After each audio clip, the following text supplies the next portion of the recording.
Shalom, selamat pagi pada semua jemaat sidang Jemaat Alam Mangga 2 yang terkasih. Kembali kita mengadakan ibadah online kita pada pagi ini.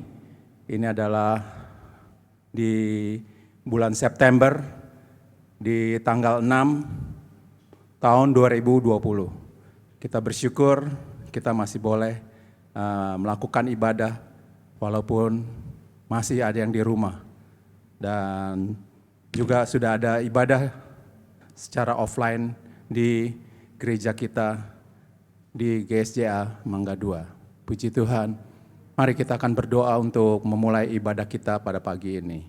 Mari kita akan berdoa. Bapa di dalam surga, kembali kami mengucapkan syukur kepadamu Tuhan. Engkau sangat baik, sehingga pada pagi ini kami boleh Tuhan kembali beribadah Tuhan. Kami percaya Tuhan, dalam keadaan yang sulit seperti sekarang ini, tapi kami mau tetap setia mengiring kepada Engkau Tuhan. Dan biarlah kami boleh selalu lebih dekat kepadamu Tuhan. Dan kami boleh menjadikan sandaran bagi kami, kehidupan kami hanya kepadamu Tuhan. Karena kami tahu, hanya Engkau saja yang dapat memberikan pertolongan kepada kami. Dalam masalah apapun, Engkaulah menjadi jalan keluar kami. Kami serahkan Tuhan, ibadah kami pada pagi ini, dari awal sampai pada akhir, ke dalam tangan-Mu. Kami mengucap syukur. Dalam nama Tuhan kami Yesus, kami sudah menaikkan doa kami. Haleluya, amin. Selamat pagi Bapak Ibu Saudara sekalian. Kita bersyukur pada Tuhan kalau pagi hari ini kembali kita boleh bertemu dalam ibadah online kita. Meskipun hanya ibadah online, saya percaya berkat Tuhan dan urapan Tuhan sama seperti kita datang ke gereja. Mari kita pagi hari ini kita mau siapkan hati kita mau datang ke hadapan Tuhan, kita mau bawa pujian kita yang terbaik buat Dia. Kita masuk dalam pujian awal kita, hidupku adalah penyembahan.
Kami sadar Tuhan anugerah-Mu Bapa. Amin. Hanya karena anugerah, bukan karena kekuatanku.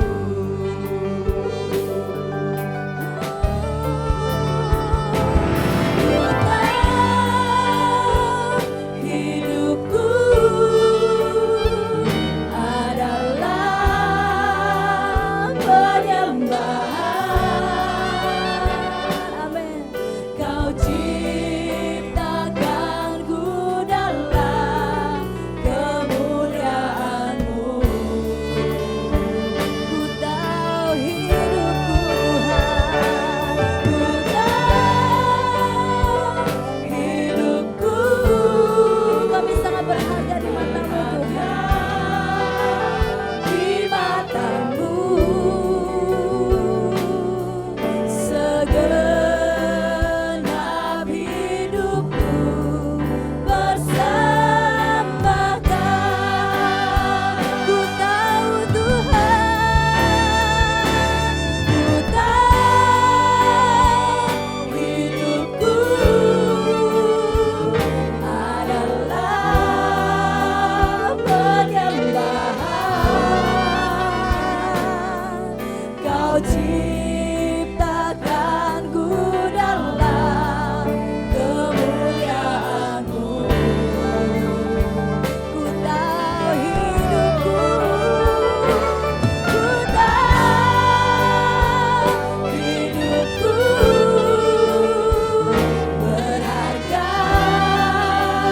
di mata-Mu. Segenap hidupku persembahkan. Sungguh benar Tuhan, kami tahu Tuhan, kami sadar Tuhan, kalau kami ada sampai hari ini Bapa, semua karena anugerah-Mu Tuhan, semua karena kemurahan-Mu Bapa. Yesus, kami tidak bisa hidup Tuhan tanpa kemurahan-Mu Bapa. Mari kita angkat tangan kita naikkan pujian ini, katakan ku tahu hidupku. Ku tahu hidupku adalah penyembahan. Kau ciptakanku dalam kemuliaan-Mu.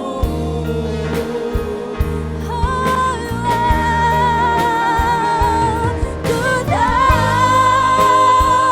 hidupku berharga di mata-Mu. Segenap hidupku persembahkan.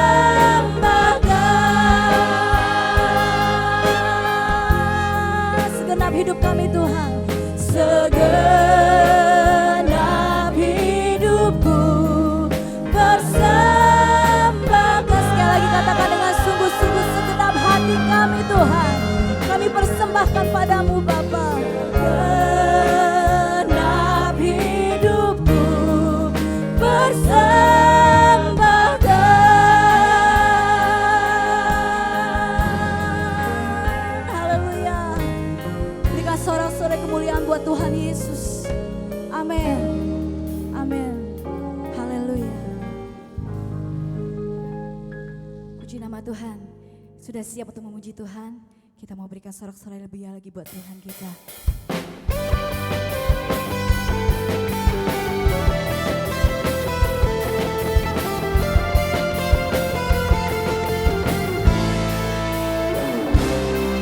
Berdiri sebagai umat pilihan, meninggikan panji Tuhan.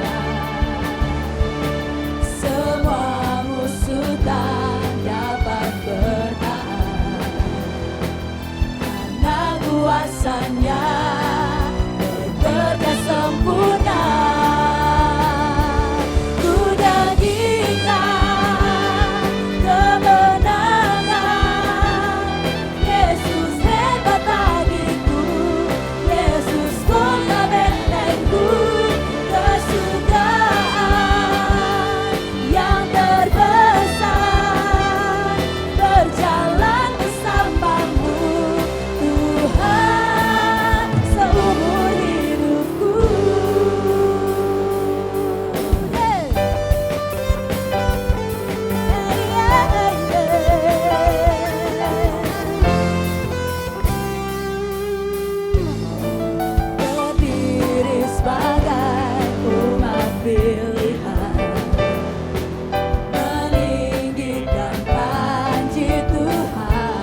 kekuatan daripada Engkau Tuhan Yesus. Kami gak sanggup Tuhan berjalan sendiri tanpa kekuatan dari-Mu Tuhan. Biarlah pada pagi hari ini Bapa, kami mau datang ke hadapan-Mu Tuhan. Kami mau letakkan Tuhan segala permasalahan kami Bapa. Dan kami percaya Tuhan, pada pagi hari ini Tuhan, kami mendapatkan kekuatan yang baru Bapa. Haleluya. Bukan dengan kekuatanku ku dapat jalani hidupku, tanpa Tuhan yang di sampingku ku tak mampu sendiri.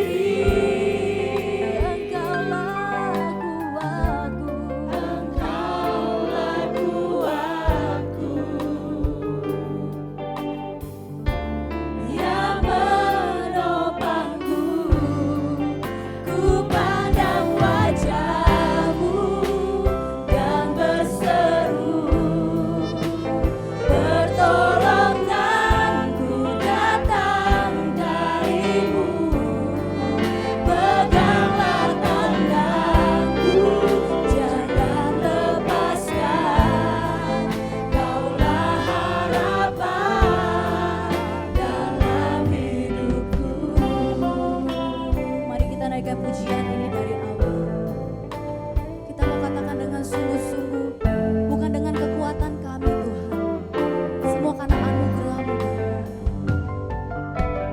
Bukan dengan kekuatanku ku dapat jalani hidupku, tanpa Tuhan yang di sampingku ku tak mampu sendiri. Oh, Engkaulah kuatku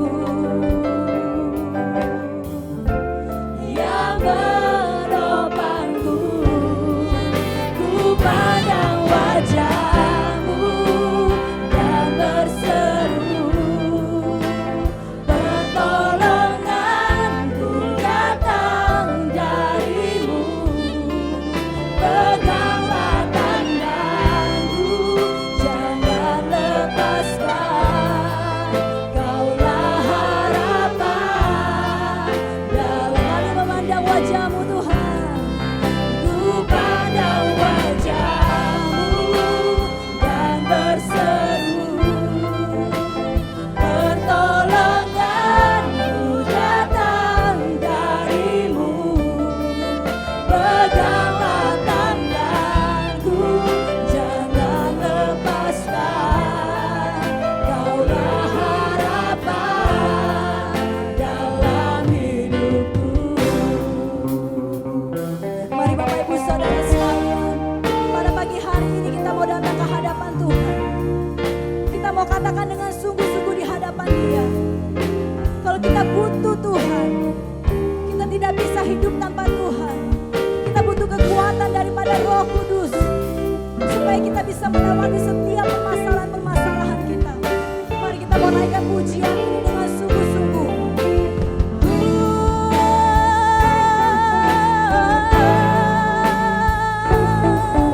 Ku pandang wajah-Mu dan berseru, pertolonganku datang dari-Mu, peganglah tanganku,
kami percaya Tuhan, kalau sampai hari ini kami masih boleh berdiri dengan tegak Tuhan.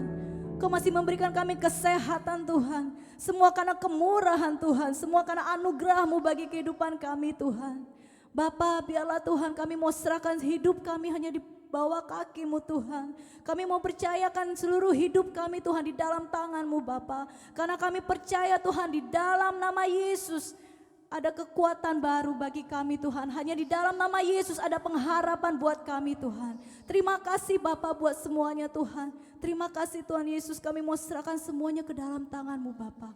Terima kasih Bapa, segala hormat kemuliaan Tuhan, segala pujian Tuhan hanya bagi Engkau Tuhan. Dalam nama Yesus kami berdoa. Haleluya.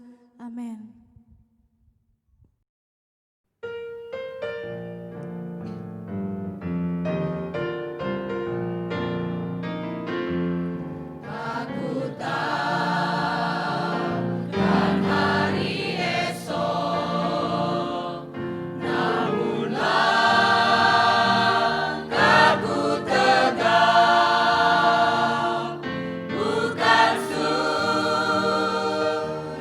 Ku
Selamat pagi, saudara sekalian, baik yang ada di rumah maupun di mana saja saudara berada. Kita bersyukur minggu pertama daripada bulan yang baru, kembali kita boleh bersama-sama beribadah dimanapun saudara berada. Saya percaya Tuhan pun juga ada di tengah-tengah saudara sekalian. Puji Tuhan, kita sudah berdoa buat ibadah kita pagi ini. Saya percaya Roh Kudus akan tolong menyertai kepada semua saudara sekalian yang mendengar akan firman Tuhan pada pagi hari ini. Firman Tuhan yang saya akan sampaikan pada pagi hari ini itu terdapat di dalam buku 1 Korintus pasal yang kedua, ayat yang kedua. Dengan perlahan saya baca supaya semua dapat menyimak arti daripada firman Tuhan yang kita dengar. Sebab aku telah memutuskan untuk tidak mengetahui apa-apa di antara kamu selain Yesus Kristus, yaitu Dia yang disalibkan.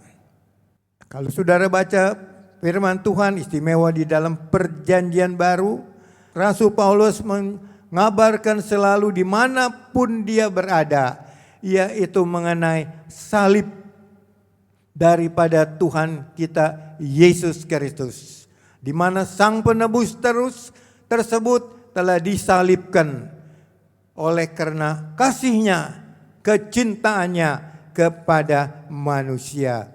Apa yang dinyatakan oleh salib Kristus, inilah menjadi tema dalam firman Tuhan yang saudara dengar. Apa yang dinyatakan oleh salib Kristus, apa yang saudara akan katakan mengenai salib Kristus yang kebetulan ada di depan saudara sekalian, atau di rumah mungkin saudara punya juga gambar salib tersebut. Apa yang dinyatakan oleh salib Kristus tersebut?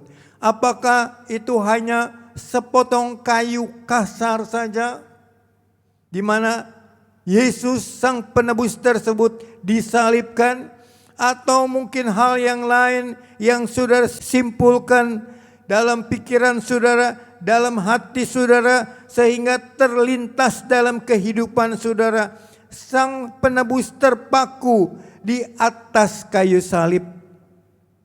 Puji Tuhan, apakah itu yang terlintas dalam kehidupan saudara? Sang Penebus tersebut yang terpaku di atas kayu salib. Kalau saudara melihat daripada salib Kristus, di mana dia disalibkan, di situ dikatakan di dalam Yohanes ayat yang terkenal sekali, pasal yang ketiga ayat 16 katakan, inilah karena kasih Allah kepada manusia sangat-sangat besar. Kalau saudara melihat salib tersebut, ini menunjukkan kasih Allah kepada manusia sangat luar biasa sekali. Dia sangat-sangat mengasihi kepada manusia, sehingga 1 Yohanes katakan pasal yang keempat ayat yang ke-10, apakah ayat ini katakan? 1 Yohanes pasal yang keempat ayat yang ke-10. Inilah kasih itu, bukan kita yang telah mengasihi Allah, tetapi Allah yang telah mengasihi kita dan yang telah mengutus anaknya sebagai pendamaian bagi dosa-dosa kita. Puji Tuhan, terima kasih. Dikatakan di dalam 1 Yohanes 4 ayat 10, inilah kasih itu, bukan kamu yang mengasihi aku, tetapi akulah yang lebih dahulu mengasihi kamu sekalian. Puji Tuhan, siapa kita ini sehingga sampai Allah mau mengasihi kepada kita? Firman Tuhan katakan, kita ini adalah orang yang sudah jatuh di dalam dosa. Kita ini adalah orang yang tidak taat, orang yang najis, orang yang hina, yang kotor adanya. Tapi kita bersyukur Tuhan mengasihi kepada kita. Tuhan sangat mencintai kepada kita sekalian. Jadi salib itu, kalau saudara perhatikan, adalah pengorbanan kasih. Karena dia mengasihi manusia, dia rela berkorban untuk manusia tersebut. Jadi salib itu adalah pengorbanan kasih. Ia rela korbankan sampai mati di kayu salib. Puji Tuhan. Dan Yohanes pasal 15 ayat 13, tidak ada kasih yang lebih besar daripada kasih seseorang yang memberikan nyawanya untuk sahabat-sahabatnya. Tidak ada kasih yang lebih besar, yang mau berkorban untuk saudara dan juga untuk saya. Ada kasih yang mau berkorban? Biasanya kasih manusia hanya terbatas saja. Ya, tetapi luar biasa kasih daripada Tuhan Yesus sampai dia korbankan dirinya mati di atas kayu salib untuk manusia yang berdosa, yang hina, yang kotor tersebut, yang najis tersebut. Dia sangat mengasihi kepada kita sekalian. Karena itu hanya firman Tuhan katakan di dalam Yohanes 10 ayat 11, hanya gembala yang baik. Hanya gembala yang baik mau memberi nyawanya bagi domba-dombanya. Puji Tuhan. Hanya gembala yang baik mau memberikan nyawanya bagi domba-dombanya. Bagi domba-domba yang terhilang, bagi domba yang tersesat, dia rela berkurban untuk mereka sekalian. Untuk saudara sekalian, kalau memang masih berada dalam keadaan demikian, Tuhan sangat mengasihi kepada mereka. Dan kita tahu belas kasihan daripada Tuhan kita Yesus tidak pernah habis. Dari dahulu dia sangat mengasihi manusia. Dia sangat mencintai kepada manusia. Kita melihat sampai dia tergantung sang penebus tersebut di atas kayu salib. Dia masih mengasihi ibunya. Apa yang dia katakan? Ibu. Ketika Maria bersama dengan ibu Yesus ada di samping kayu salib tersebut, Yesus katakan, ibu, ini anakmu. Dia masih mengasihi keluarganya. Dia masih nyatakan bahwa dia mengasihi saudara-saudaranya. Seringkali manusia dalam keadaan demikian, wah sulit sekali untuk berbuat sesuatu yang indah, ya, yang akan menguatkan, menolong kepada dia. Tetapi Yesus sudah melakukan yang demikian, ya. Terhadap pencuri yang bertobat, yang ada di kayu salib, bersama-sama sang penebus, Yesus Tuhan kita, yang ada di kanan daripada Tuhan kita Yesus Kristus di atas kayu salib. Apa yang pencuri tersebut, orang yang berdosa tersebut, dia katakan, Yesus, ingatlah aku apabila engkau datang sebagai raja. Tuhan biarkan orang yang mengaku, orang yang mau bertobat atas dosa, atas kesalahan mereka yang sudah berbuat hal-hal yang tidak diinginkan oleh Tuhan. Apa yang Tuhan katakan? Aku berkata kepadamu, sesungguhnya hari ini juga engkau akan bersama-sama dengan aku. Luar biasa kasih Yesus. Sampai di atas kayu salib, dia tetap mengasihi manusia. Sesungguhnya kasih dari sang penebus tersebut tidak pernah habis. Sampai saat ini dia tetap masih mengasihi kepada manusia. Itu satu bukti ketika seorang yang berdosa mengatakan, Yesus ingatlah aku apabila engkau datang sebagai raja. Tuhan biarkan? Tidak. Tuhan kata, aku berkata kepadamu, ya, sesungguhnya hari ini juga engkau akan bersama-sama dengan aku di dalam Firdaus. Puji Tuhan saudara. Terhadap penyiksa-penyiksanya, apa yang dia katakan, kalau saudara baca, saya tidak banyak baca ayat, karena cukup banyak. Di dalam Lukas pasal 23 ayat yang ke-34. Kepada penyiksa-penyiksanya yang menganiaya, yang memukul, yang membunuh, yang meludahi, yang memaku dia di atas kayu salib. Begitu banyak aniaya yang diterima oleh Tuhan kita Yesus Kristus, yang mencemeti kepada dia sehingga hancur seluruh tubuhnya. Ya, apa yang dia katakan? Yesus katakan, "Ya Bapa, ampunilah mereka, sebab mereka tidak tahu apa yang mereka perbuat." Luar biasa. Bisakah manusia berbuat demikian? Orang yang sudah menganiaya, menghina, memukul, meludahi, mencemeti kepada dia, ya, memaku kepada dia, bisakah kita mengampuni mereka? Sulit seringkali. Kesalahan yang kecil saja seringkali untuk mendapatkan pengampunan tersebut tidak begitu mudah. Bahkan mereka mau supaya musuh mereka, penganiaya mereka, ya, orang sudah mengolok mereka, mengejek mereka, dibalas. Tapi tidak demikian kasih dari Bapa Surgawi. Kasih juga daripada Tuhan kita Yesus. Apa yang dikatakan, saya ulang kembali. Ya Bapa, ampuni mereka, sebab mereka tidak tahu apa yang mereka perbuat. Kepada orang yang mau datang kepada Yesus, mau berjumpa dengan Yesus, Zakius, seorang yang cukup berada terkenal di kota tersebut, Yesus pun mau tinggal, makan, duduk bersama-sama dengan mereka. Demikian juga seorang yang kotor, yang najis, yang hina di hadapan manusia. Tapi Yesus tetap mau bersama-sama dengan mereka sekalian. Terhadap orang yang membunuh orang-orang Kristen.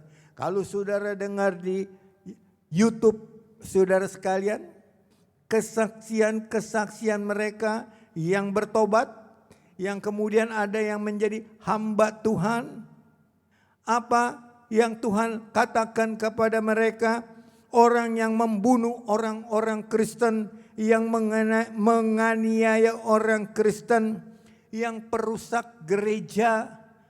Kasih Yesus, kalau saudara dengar baru-baru ini atau belakangan hari ini, begitu banyak orang yang menyaksikan, yang memberi kesaksian bagaimana Tuhan juga mengasihi kepada mereka sekalian. Padahal mereka adalah orang yang membunuh orang-orang percaya. Orang-orang yang sudah menganiaya orang Kristen. Ya, bahkan di antara mereka tidak sedikit mereka yang sudah merusak gereja, membakar gereja bersama-sama dengan kawan mereka. Mereka katakan sampai ada 30 gereja mereka bersama-sama membakar gereja tersebut.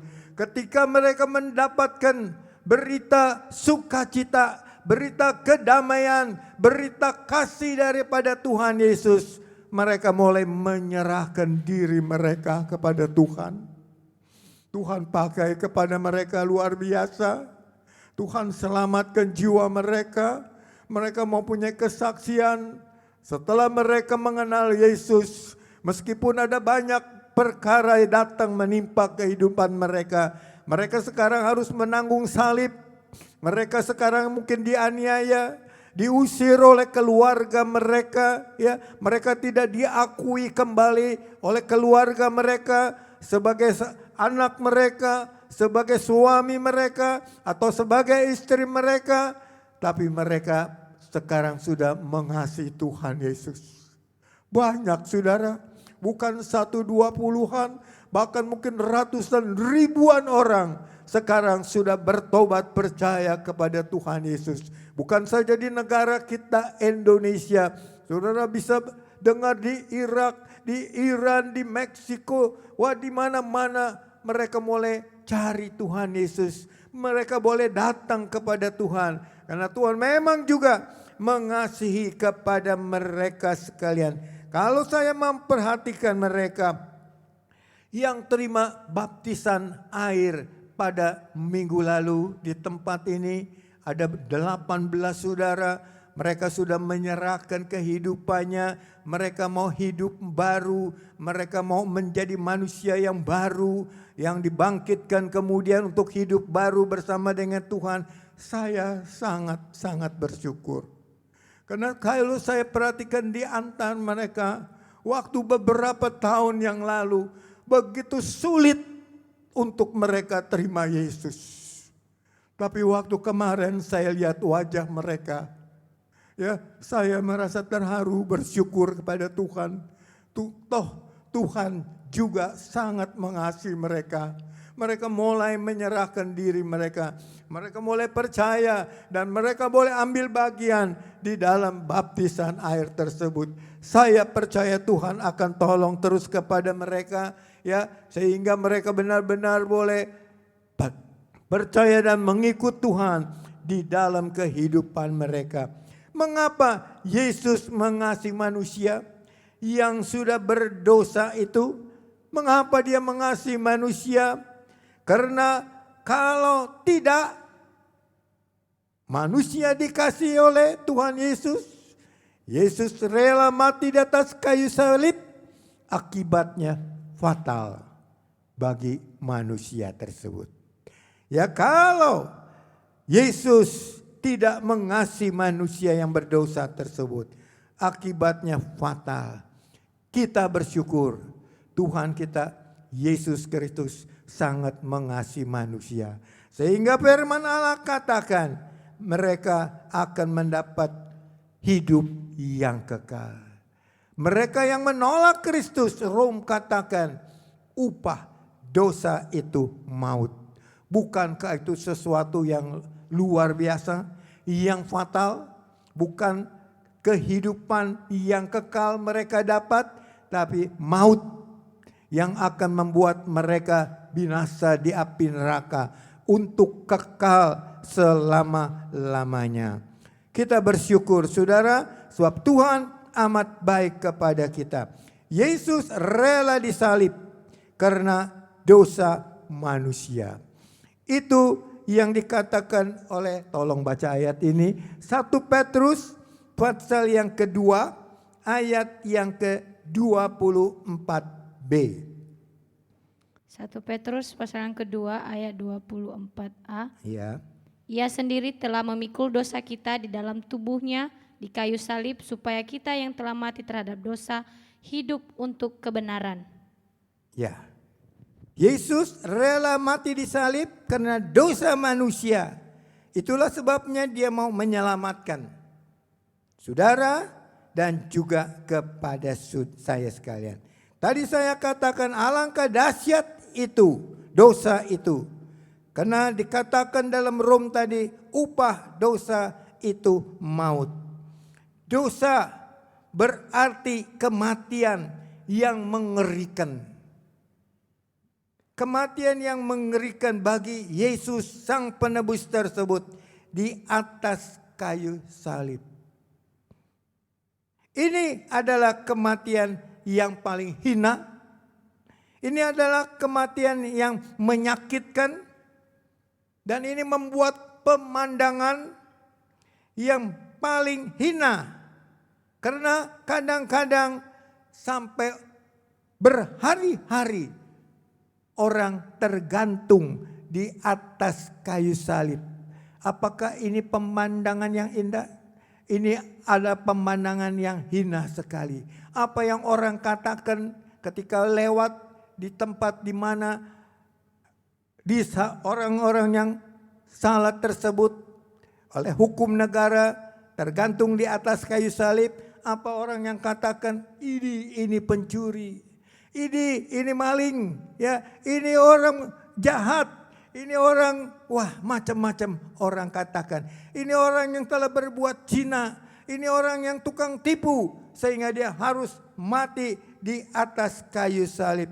Kadang-kadang itu berhari-hari tergantung di atas kayu salib dengan terik sinar matahari yang mereka harus alami di dalam kehidupan mereka. Bukankah ini kematian yang mengerikan? Kematian yang paling hina dalam kehidupan seseorang, kalau sampai dia disalibkan oleh karena dosa dan salah mereka. Rom pasal 5 ayat yang ke-19 katakan, oleh karena ketidaktaatan satu orang, karena satu orang tidak taat, semua orang telah menjadi orang berdosa. Karena hanya satu orang saja. Akibatnya semua orang jadi berdosa.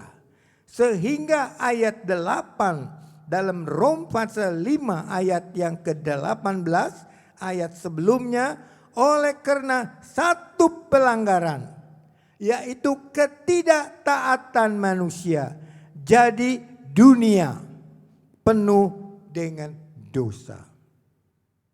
Betul? Ya. Oleh karena ketidaktaatan daripada seseorang tersebut yang mengakibatkan berdosa itu ada di dalam kehidupannya.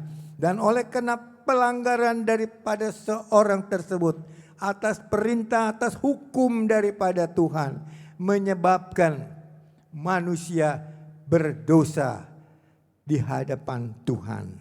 Jadi dikatakan dunia penuh dengan dosa hanya karena satu orang tidak taat.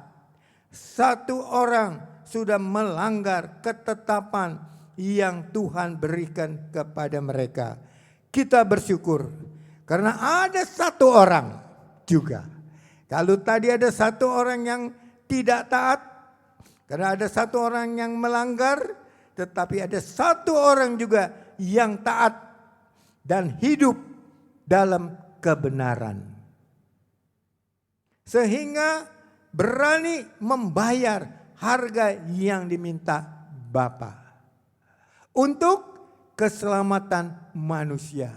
Untuk keselamatan dunia akibat dosa yang dilakukan oleh manusia. Apa yang dilakukan manusia sebelum Yesus atau sebelum ia tergantung di atas kayu salib? Yesaya 53 ayat 5 dan 6. Apa yang dilakukan manusia sebelum Yesus tergantung di atas kayu salib? Yesaya pasal 53 ayat yang ke-5 dan ke-6. Ya. Tetapi dia tertikam oleh karena pemberontakan kita, dia diremukan oleh karena kejahatan kita, ganjaran yang mendatangkan keselamatan bagi kita ditimpakan kepadanya, dan oleh bilur-bilurnya kita menjadi sembuh. Kita sekalian sesat seperti domba, masing-masing kita mengambil jalannya sendiri, tetapi Tuhan telah menimpakan kepadanya kejahatan kita sekalian. Ya, puji Tuhan, terima kasih. Apa yang tadi saya katakan, sehingga sampai ia tergantung atau sang penebus tergantung di atas kayu salib, ia ditikam, ditindas, dianiaya, ya dipukul, ayat lain, dicambuk, dicemeti, dipaku dan sebagainya, dimahkotakan duri. Itulah akibat daripada perbuatan manusia tersebut. Sehingga menyebabkan Kristus, Yesus Tuhan kita mati di atas kayu salib. Kalau Yesus rela disalibkan untuk keselamatan manusia, untuk keselamatan saudara sekalian, dalam Lukas pasal 9 ayat 23 katakan, manusia juga harus disalibkan.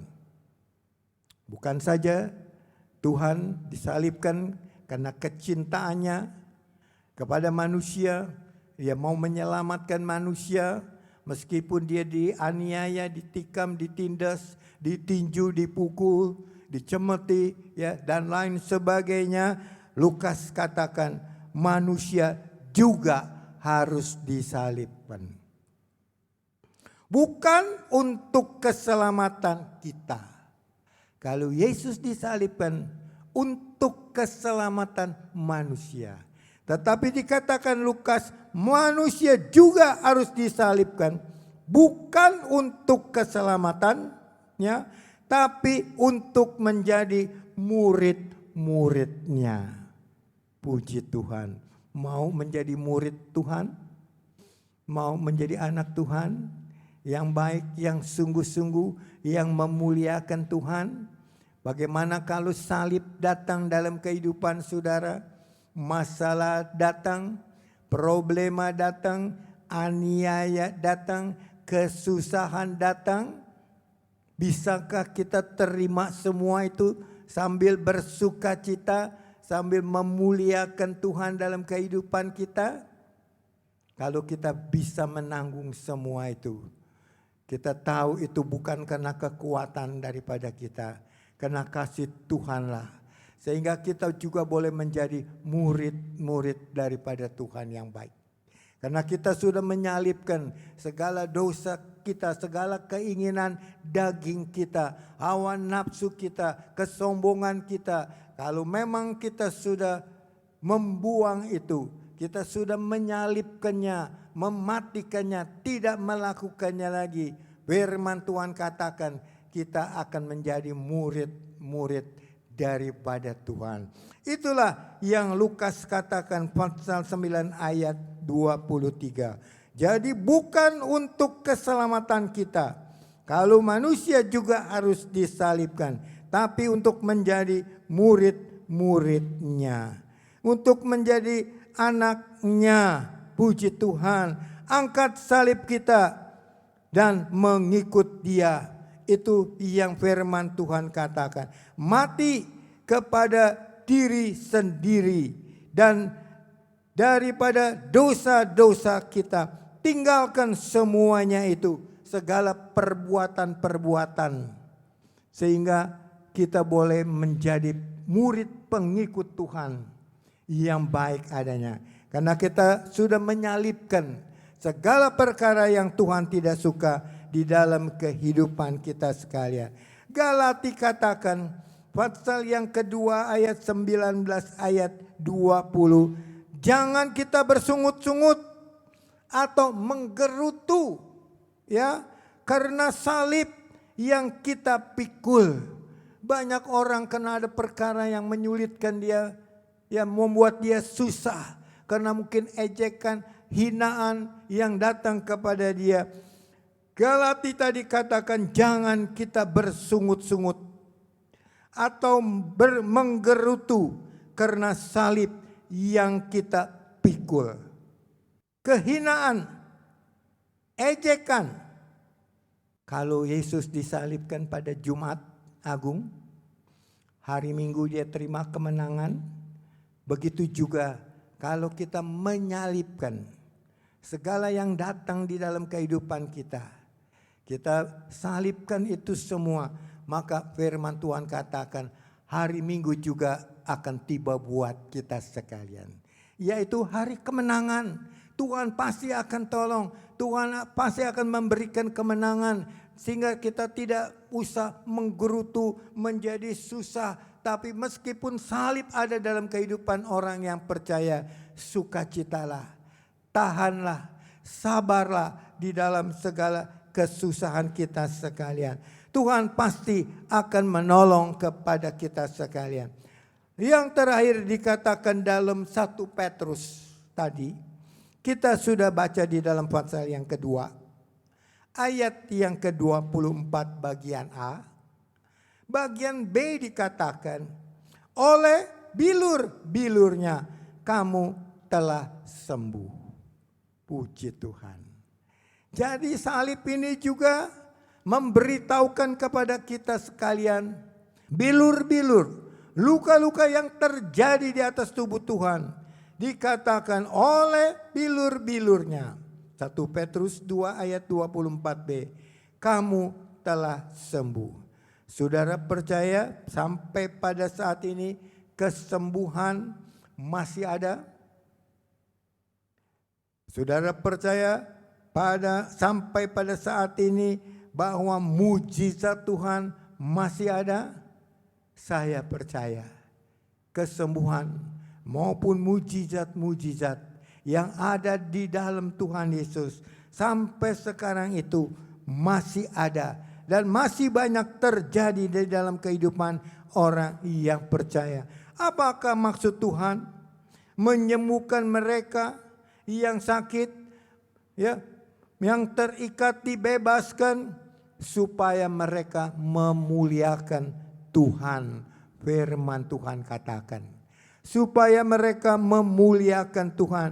Ketika orang buta di Jericho dengan dengar Yesus lewat, orang ini berteriak, dia katakan, Yesus anak Daud, kasihanilah aku. Ketika melihat bahwa dia sudah disembuhkan, maka orang buta itu, firman Tuhan katakan di Lukas 18, mereka memuliakan Tuhan. Jadi kesembuhan itu, mujizat itu masih ada. Tuhan Yesus ketika ada di dalam dunia, dia melakukan semuanya itu. Dan orang-orang yang terima kesembuhan, mujizat, kelepasan, dia memuliakan Tuhan. Sebab Tuhan baik, Tuhan sudah membebaskan, menolong kepada dia dari kuasa daripada si iblis tersebut. Yesus menyembuhkan banyak orang yang sakit. Di dalam firman Tuhan perjanjian baru, Yesus ada menyembuhkan mertua daripada Simon Petrus yang sakit demam. Yesus juga ada menyembuhkan seorang yang sakit kusta, atau 10 orang yang sakit kusta juga ada. Yesus juga menyembuhkan orang yang lumpuh di atas tempat tidurnya. Yesus juga telah menyembuhkan anak Yairus, ya, dibangkitkan dari kematiannya, dan banyak lagi perkara lain yang Tuhan sudah lakukan di dalam kehidupan mereka. Sampai saat ini kita sudah mendengar kesaksian. Kalau saudara datang di minggu pagi atau di YouTube 2 minggu yang lalu, bagaimana seorang ibu sudah terima mujizat Tuhan dalam kehidupannya. Karena memang Tuhan ada sampai saat ini. Tuhan baik adanya. Begitu juga saya merasakan pertolongan Tuhan, mujizat Tuhan terjadi atas kehidupan saya. Ada sedikit kesaksian yang saya mau berikan pada pagi hari ini kepada saudara sekalian. Bagaimana mujizat Tuhan itu terjadi atas kehidupan saya. Untuk ini saya minta nanti Ibu Hani bisa tolong juga kepada saya, karena dia juga banyak tahu. Dia sering juga antar saya untuk pergi ke dokter, untuk pergi ke rumah sakit, menceritakan ya segala apa yang saya alami kepada dokter tersebut. Peristiwa ini atas diri saya. Saya baru merasakan itu pada akhir tahun 2019. Mari Ibu Hani, yaitu dimulai ketika bulan September. Saya mulai merasakan tubuh saya ini sakit sekali, saudara. Saya merasakan tubuh saya sakit sekali. Sehingga waktu saya mau istirahat tidur, sulit bagi saya untuk miring ke kiri. Sulit bagi saya untuk memiring ke kanan. Kalau saya paksa untuk miring ke kiri ke kanan, itu sangat perlahan sekali. Kalau saya gunakan kendaraan bermotor, saya harus jalan hati-hati sekali. Apalagi kalau ada lubang, kalau ada polisi tidur yang menggetarkan badan saya rasa badan saya sakit sekali. Itu saya rasakan cukup lama, ya, sehingga pada satu saat saya dengar ada seseorang katakan, karena saya juga bukan sakit badan saya, waktu saya buang air kecil juga itu terasa sakit sekali, tidak bisa lancar, hanya sedikit-sedikit saja, Dan saya dengar dari banyak orang yang biasa suka beli obat, wah itu pasti kencing batu. Ya, karena kalau buang air kecil tersebut terasa sakit yang luar biasa. Saya coba kebetulan di rumah ada yang namanya batu, ya, yang katanya bisa meluruhkan batu. Kebetulan ada, saya minum pagi sesendok dan kemudian malam sesendok, saya rasakan tidak ada manfaat sama sekali. Akhirnya saya tinggalkan obat tersebut. Berapa saat kemudian, berapa minggu, saya dengar lagi dari orang yang lain, oh kalau buang air kecil itu sakit, itu berarti ada penyakit yang namanya prostat. Karena orang demikian banyak suka membeli obat tersebut, di televisi juga ada iklannya. Saya coba ambil 1 lembar untuk 3 hari, pagi 1, sore 1. Saya makan selama 3 hari, tetapi juga tidak ada manfaat sama sekali.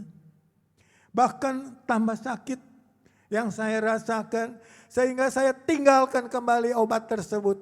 Kemudian 1 minggu, 2 minggu saya ketemu seseorang, dia katakan, dia ceritakan bagaimana dia sakit waktu buang air kecil. Terus saya kata, oh kok sama ya penyakitnya dengan saya ya. Bagaimana itu, bagaimana bisa mendapatkan kesembuhan?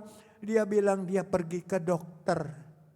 Ya, sehingga dikasih obat, tetapi meskipun sudah berobat cukup lama, kesembuhan itu bagi mereka juga belum terlampau terjadi.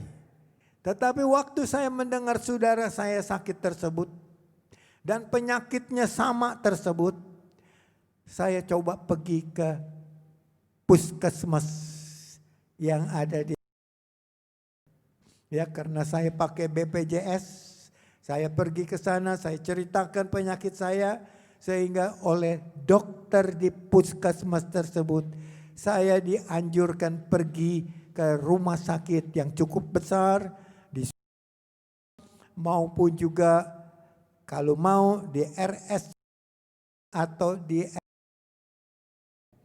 saya pilih ke rumah sakit tersebut. Saya pergi ke dokter yang bernama dokter. Ya, oleh dokter saya dicoba diperiksa dan saya merasakan waktu dipencet ya belakang saya, aduh sakit. Ya saya katakan, sehingga saya dikasih obat untuk makan selama seminggu. Tapi ternyata juga obat tersebut tidak ada manfaatnya sama sekali. Sehingga saya dikasih lagi 1 minggu lagi obat tersebut. Mungkin dia pikir akan ada pengaruhnya obat tersebut. Tetapi ternyata juga sudah 2 kali obat tersebut tidak mempengaruhi saya.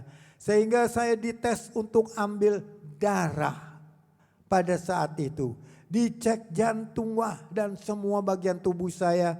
Dicek, ternyata waktu diambil darah tersebut, dia katakan hasilnya akan diketahui beberapa hari atau 1 minggu kemudian.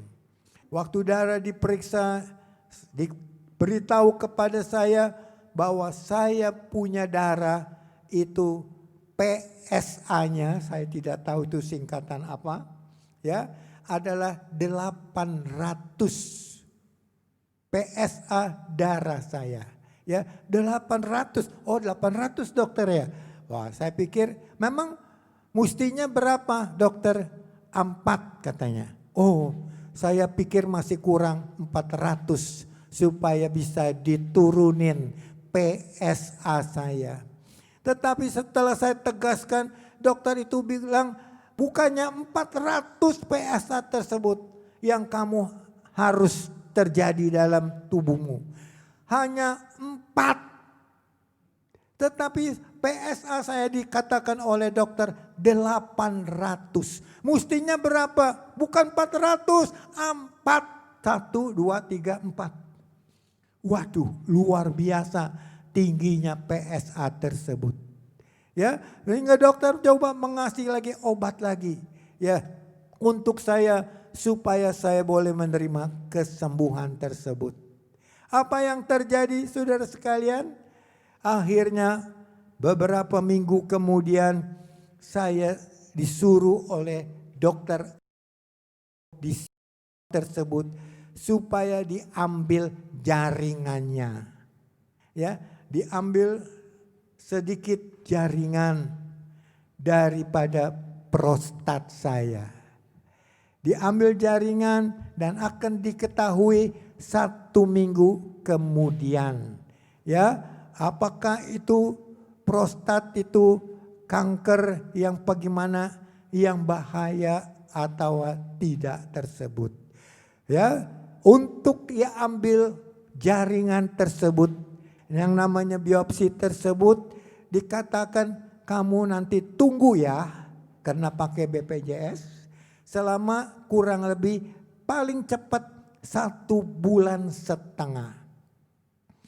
Akhirnya setelah 1,5 bulan saya datang kembali, diambil jaringan tersebut, di biopsi, ya, dan mereka dokter itu juga tidak mengatakan apa-apa, ya, sehubungan dengan penyakit saya tersebut. Sehingga setelah diambil, disuruh kemudian nanti balik lagi. Sebelum saya balik lagi ke dokter tersebut, ya, ternyata 1 Januari rumah sakit tidak terima lagi orang yang pakai kartu BPJS tersebut. Waktu itu saya coba cari jalan, ya, keluar bagaimana supaya bisa tertolong. Akhirnya karena tidak lagi memakai dokter tersebut, karena hubungan dengan BPJS sudah putus, akhirnya saya disuruh kembali lagi nanti ke dokter tersebut, tetapi di rumah sakit lain. Dokter kasih surat supaya saya pergi ke rumah sakit yang cukup besar. Belum sampai saya ke sana, ada orang lagi yang lain. Wah, dia katakan saya juga sakit prostat. Tapi saya pergi ke dokter yang ada di yang namanya dokter. Dia pergi ke situ 2 kali datang, baik. Saya coba pergi ke dokter tersebut, dokter internis. Saya beritahukan semua PSA saya 800, ya. Kemudian dia kasih obat 5 macam. Dia suruh cek ya, PSA saya, jantung saya, semua dan sebagainya. Akhirnya setelah saya makan obat tersebut selama seminggu atau 10 hari, bawa hasil lab tersebut, saya perlihatkan, wah dia bilang kamu sekarang PSA-nya sudah turun dari 800 jadi 700. Dokter itu bilang, coba sekarang kamu makan lagi selama 1 bulan. Obat yang sama saya kasih selama 1 bulan, nanti kamu cek lagi kembali, saya mau tahu PSA-nya berapa. Saya belum sempat ngecek, Ibu Hani ajak saya ke dokter prostat. Ibu Hani nanti akan teruskan ya kisah ini yang terjadi atas diri saya. Puji Tuhan, Tuhan baik, sangat baik dan luar biasa. Setelah ini kakak saya, ya, Om Paul, dia adalah hamba Tuhan, dia juga melayani Tuhan dari masih muda sekali. Nah, kemudian setelah dia berbicara seperti itu, dia bicara dengan adik saya Febe, dengan suaminya Sugiharto. Dia juga ada sakit prostat. Dia sedang berobat di puskesmas. Ini Om Paul ini orangnya susah makan obat. Dan juga susah ke dokter. Enggak gampang makan obat, enggak gampang juga ke dokter. Hanya makan nasi. Nah kemudian dia bicara dengan Pebe, dengan Sugi. Dia bilang, kok sakit kamu sama saya. Ini kalau pipis tengah malam bisa 7 kali. Gak bisa tidur. Sedikit. Dan itu sakit. Sakit sekali dia bilang. Duduk saja di rumah sakit, pelan. Bangun, pelan. Balik kanan, balik kiri, sakit. Dia bilang ini tulang saya, semuanya sakit. Dia katakan sakit semua. Akhirnya sudah pergi ke rumah sakit tadi, sudah dengar puskesmas. Saya bilang, saya panggil dia karena dia engkau saya yang paling kecil. Saya panggil dia Kocil. Kocil, kita ke dokter urolog. Itu namanya dokter, dia lumayan pintar, saya bilang. Nah, akhirnya ke dokter situ, dia periksa semua hasil PSA-nya. Itu 830 lebih. Saudara bayangin, PSA itu untuk mau tahu kankernya. Kankernya tuh udah sampai mana. Prostat itu cuma 4 PSA, 4. Dia 830 kalau gak salah. Waktu dia cerita sama saya di telepon, saya kaget banget loh. Gak salah, Kocil 800 saya bilang. 20 aja itu udah berat. Ini 800, saudara bayangin berapa kali lipat dari normal 4. 200 kali lipat loh. Nah dokter itu akhirnya bilang gini, dia periksa hasilnya. Kemudian dia suruh tidur, dia periksa. Dia cuma goleng-goleng kepala. Ini udah berat ya. Ini ganas loh. Stadium 4++. Waktu awal gak berasa sakit. Begitu masuk stadium 4 baru dia rasa sakit. Ini juga saya gak bisa obatin, gak bisa sembuh. Cuma mengurangi rasa sakit. Ada 2 jalan. Suntik per 3 bulan atau dioperasi, kerok. Prostatnya mesti dikerok. Saya bilang, menurut dokter bagusnya apa? Operasi. Oh operasi. Dia takut nih, takut sekali dia. Gak mau, ya gak berani. Oke dokter, kita pikir-pikir dulu ya dok. Saya bilang, dokter ini si baik ya, dia juga sama-sama seiman sama kita. Nah saya bilang, ya terima kasih dok, kita pikir dulu dok. Ya silakan pikir dulu. Udah ya, sudah sampai situ. Apa mau kata di bulan Februari, saya dengan Om Pajar ke Pineng. Karena Om Pajar harus kontrol jantung. Biasanya 6 bulan, 7 bulan, 8 bulan saya baru cek. Tergantung obat habisnya ya, biasanya 6 bulan lah. Saya pergi, saya udah jalan lebih dulu, tanggal 8 Februari tahun 2020. Gak lama anaknya telepon saya, Victor. Oo ada di mana? Dipanggil saya Oo. Di Pineng, lagi kontrol kan belum selesai, belum pulang ya, belum. Berapa lama Oo di sana? 5 hari saya bilang. Tanggal 8 pergi, tanggal 5 hari 13 saya pulang. Oh jangan pulang dulu ya, tunggu dulu, kita mau ke sana. Nah, Om Paul mau dibawa dengan anaknya Victor ke Pineng. Nah, saya tunggu dia, saya tunggu, gak lama Om Paul datang dengan anaknya Victor. Langsung daftar, periksalah dia lihat hasil biopsinya, hasil PSA-nya kankernya. Barang dia lihat 800 lebih, dia godeng kepala. Tinggi amat ini. Aduh. Bapak nih ya, bisa pipis gak? Enggak. Bisa pup gak? Enggak. Ini Bapak kalau gak dioperasi nih ya, Bapak gak bisa pipis, Bapak gak bisa pup. Tersumbat dengan prostat. Ya, saluran pipis gak ada. Ginjal Bapak yang sebelah sudah rusak. Yang sebelah sudah tertutup oleh prostat. Bayangan, prostat orang segede gini nih. Cuma segede gini. Sekarang ditutup dengan prostat. Dengan kanker. Gitu ya, maksud dengan kanker. Sampai berapa kali lipat? 20 kali lipat dia bilang. Kalau lihat dari PSA-nya itu, dia punya prostatnya harusnya sebesar ini, itu 20 kali. Besar prostatnya jadinya. Menutup saluran pipis, menutup saluran pup. Makanya dia susah pipis, susah pup. Itu, oh begitu dong. Jadi ibu ini bapak, you mesti langsung diambil tindakan. Harus, cepat, secepatnya. Karena ini kankernya stadiumnya udah tinggi Bu, udah 4++. Saya akan coba, ceritanya begitu. Akhirnya tanya, nggak mau juga ini. Alah nggak usah lah, nanti aja lah gitu ya.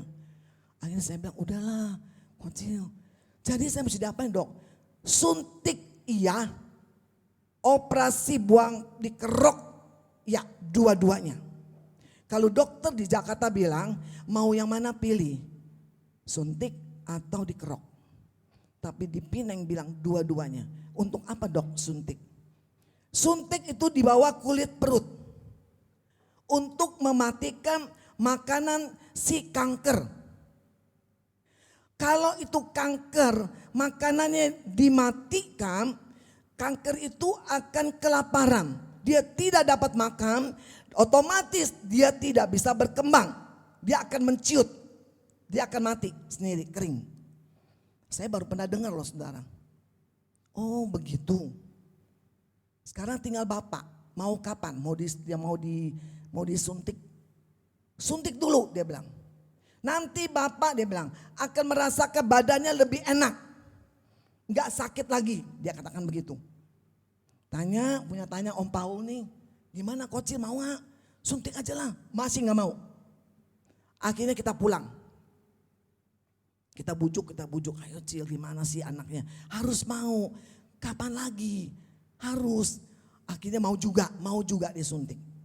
Akhirnya disuntiklah di bawah perut, 2 kali suntik ya Kocil ya. 2 kali kiri kanan. Dan saya lihat itu.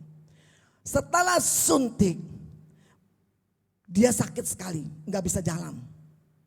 Aduh, kenapa aku jadi gak bisa jalan? Tadinya bisa jalan, tapi ini sekarang jadi sakit banget. Gak mau lah, gak mau operasi kata dia, gak mau. Udah gak mau operasi, cukup disuntik kata dia. Aduh Tuhan gimana nih gak mau dioperasi. Akhirnya kita telepon dokter, dok dia gak mau operasi dok.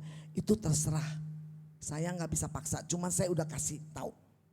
Kalau tidak mau dioperasi, tidak mau dikerok, Bapak tidak bisa pipis, tidak bisa buang air besar. Coba bayangkan saudara, apa yang terjadi. Nah akhirnya besokannya setelah dia disuntik, dia mulai membaik. Sudah suntik tanggal 11, ambil putusan tanggal 12 Februari, kerok. Sudah dikerok. Berapa jam itu saya tunggu lama juga, cukup lama saudara. Sebelum operasi dia periksa lagi PSA-nya. Tadi kan 800 kan, turun 700. Periksa lagi PSA-nya naik 1362. Bah, lihat, kamu lihat, dokter. Cuman lewat berapa hari pemeriksaan kamu terakhir. Sekarang sudah 1362 PSA. Udah berapa kali lipat, ratus kali. Itu bahaya sekali. Setelah itu dioperasilah, dikerok. Sekarang kerok, saya tanya dokter, bagaimana Bapak Paul? Wow, banyak sekali kata dia. Dok, saya bisa lihat. Itu yang dikerok prostatnya kayak apa sih? Saya bilang, saya bisa lihat, tunggu sebentar. Minta sama suster. Saya dikasih lihat saudara. Itu kayak daging-daging tetelan kecil-kecil ya. Kayak daging tetelan. Itu sebagian kecil dikasih lihat di kantong. Cuman dia gak boleh kita bawa pulang. Karena itu harus diselidikin lagi keganasannya. Ternyata memang ganas. Emang ganas. Udah. Setelah itu dia masuk lagi ke rumah sakit. Ya pakai selang semua, pipisnya dia lihat. Itu pipisnya masih merah sekali saudara, kayak darah gitu. Itu kenapa dok? Ya ini dikasih obat pengencer. Supaya darah tidak gempal. Kalau darah gempal tidak dikasih pengencer, naik ke paru-paru, naik ke jantung, langsung stop, lewat. Jadi harus. Setiap hari kita liatin itu kantong pipis, merah. Hari kedua masih merah. Ya, kalau belum bening tidak boleh pulang, bahaya sekali. Udah mau gak mau tunggu di rumah sakit. 5 hari di rumah sakit. Sampai itu air pipisnya benar-benar bening. sudah bening, dia baru boleh pulang. 2 bulan kemudian dokter bilang harus balik check up. 2 bulan kemudian dari Februari, Maret, April. Nah, sudah sampai kita bisa pulang, luar biasa Tuhan tolong. Dan waktu kita pulang gak lama corona, ya kan? Kita gak bisa balik. Sampai sekarang Pineng tertutup untuk Indonesia. Tidak ada pengobatan. Tidak periksa sama sekali. Cuman anaknya periksa di sini tuh kira-kira 2 bulan yang lalu kali ya. 3 bulan. Diperiksa kankernya di rumah sakit. Diperiksa, di biopsi lagi apa-apa saya nggak tahu anaknya. No cancer. No cancer. Tapi saya bersyukur sama Tuhan. Pertolongan Tuhan luar biasa. Saya bilang Kocil, kalau kamu dulu tidak dioperasi, sekarang lagi COVID, bagaimana? Mau ke rumah sakit mana? Saya bilang. Kalau sudah sampai Jakarta, kita nggak bisa berbuat apa-apa. Tapi kita puji Tuhan dapat dokter yang cukup baik. Ya, cukup baik. Dia bisa tolong kita. Bahkan dengan biaya juga ada sedikit dia diskon juga. Karena saya bilang dia adalah hamba Tuhan dok. Ya, akhirnya Tuhan tolong. Sampai sekarang Om Paul masih bisa melayani Tuhan. Ya, masih bisa naik motor. Pipis sudah lancar. Padahal ginjalnya tinggal 1. Ya, 1 pun juga itu udah menurut dokter ya ada tidak sempurna. Tapi luar biasa Tuhan tolong. Sampai saat ini dia masih bisa melayani. Sudah umur berapa ini? 76 tahun. Masih naik motor, masih melayani ke tempat rumah duka. Ya, masih ada sampai saat ini semua karena pertolongan Tuhan. Karena kebaikan Tuhan. Tuhan luar biasa tolong. Ya, kalau bukan Tuhan memberikan satu dokter yang tepat saat itu, kita nggak tahu. Tapi Tuhan kita memang luar biasa. Tuhan kita dahsyat. Pertolongan Tuhan tepat pada waktunya. Sekalipun dia tidak periksa kembali ke rumah sakit sana, tapi saya percaya kita punya dokter di atas segala dokter. Dia tabib yang ajaib, tabib yang heran. Puji nama Tuhan, tetap bantu doa buat Bapak Paul. Sisipkan doa buat dia. Supaya Tuhan kasih kekuatan, sehat, bisa melayani Tuhan terus. Sampai Tuhan Yesus datang di awan-awan. Sampai Tuhan panggil, dia boleh tetap ada di dalam pelayanan Tuhan. Saya sangat bersyukur kepada Tuhan. Tuhan sangat baik. Haleluya. Terima kasih buat semua kebaikan Tuhan. Terima kasih Tuhan, Engkau ajaib, Engkau heran, Engkau luar biasa. Haleluya. Terima kasih saudara sekalian, Tuhan memberkati kita semua. Puji Tuhan, Tuhan kita sungguh ajaib. Dan mujizat Tuhan masih ada sampai saat ini. Ya, Tuhan sudah jamah saya, Tuhan sudah tolong. Saya percaya juga dewasa ini sekalipun saudara ada di rumah, kalau memang ada saudara merasa tubuh yang sakit, ya, Sang Penebus itu juga yang hidup, yang ajaib, yang luar biasa.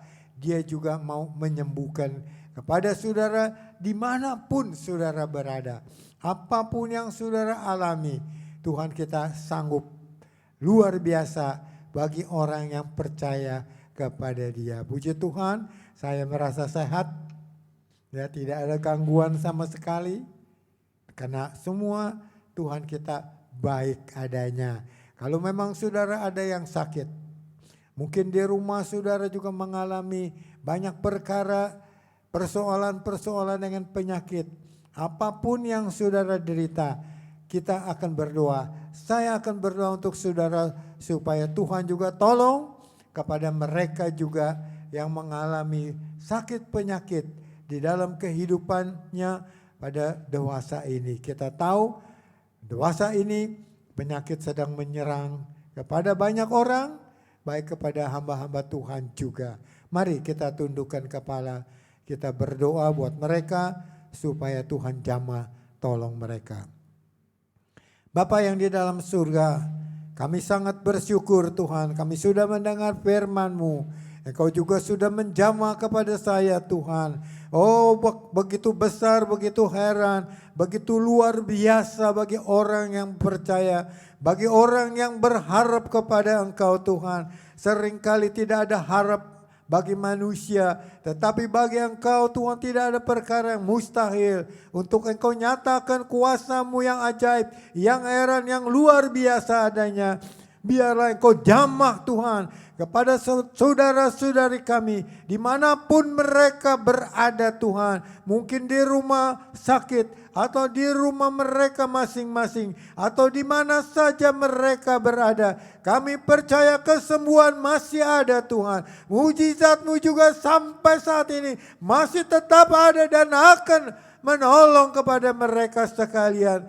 Kami hanya bisa berdoa Tuhan, biarlah Engkau akan kerja dimanapun anak-Mu berada, dimanapun mereka berharap, dimanapun mereka berdoa. Kami percaya Engkau sudah mendengarnya, Engkau sudah sembuhkan, Engkau sudah pulihkan Tuhan. Karena mujizat-Mu sampai sekarang ini masih tetap ada, bahkan sampai selama-lamanya. Terima kasih Bapa, segala puji syukur kami berikan kepada Tuhan kami, Yesus Kristus. Haleluya, haleluya. Amin. Iya, pagi ini kita telah menyelesaikan ibadah kita dan kita telah mendengar kebenaran firman Tuhan dan juga kita telah memuji dan besarkan nama Tuhan. Pada pagi ini saya kembali akan mengumumkan jam ibadah kita di tempat ini ataupun melalui online, ya. Puji Tuhan, hari Minggu pagi ada kebaktian umum yaitu jam 8 pagi dan disertai juga dengan kebaktian remaja jam 12, ya. Hari Senin ada latihan untuk rekaman online dan juga hari Selasa ada kebaktian doa dimulai jam 6 sampai selesai. Dan hari Rabu ada rekaman juga untuk online. Dan hari Kamis ada ibadah PPK. Dan hari Jumat ada kebaktian kaum wanita jam 3 sore. Dan kebaktian kaum pria dilanjutkan pada jam 7 malam. Ya. Dan Sabtu ada kebaktian dewasa muda jam setengah 7 malam.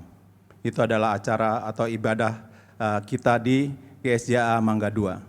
Dan kita telah menyelesaikan ibadah kita dan biarlah kita akan menutup ibadah kita pada pagi ini, ya, dan kita akan berdoa dan untuk menerima kembali berkat daripada Tuhan. Puji Tuhan. Mari kita akan berdoa. Bapa di dalam surga, kami telah menyelesaikan ibadah kami pada pagi ini. Kami tahu Engkau ada bersama dengan kami, walaupun kami beribadah di rumah kami masing-masing. Tapi kami percaya Tuhan, Engkau hadir di tempat itu. 2-3 orang berkumpul dalam nama-Mu, Engkau ada bersama dengan kami. Engkau hadir di tempat itu. Dan biarlah kami mau Tuhan tetap setia mengiring kepada-Mu. Dan kami tahu bahwa Engkau-lah yang menjadi penolong kami. Walaupun dalam keadaan seperti sekarang ini, kami tetap setia mengiring kepada Engkau Tuhan. Biarlah Engkau akan berkati kami dan biarlah kami mau berdoa untuk menerima berkat daripada Engkau Tuhan. Biarlah kasih dari Allah Bapa, kita akan mengangkat kedua tangan kita dan persekutuan yang indah dengan Roh Kudus akan tetap tinggal mulai hari ini sampai semua kita diangkat bersama-sama di dalam awan, menyongsong Dia di angkasa. Demikianlah kita akan selama-lamanya bersama-sama dengan Tuhan. Amin, amin. Puji Tuhan.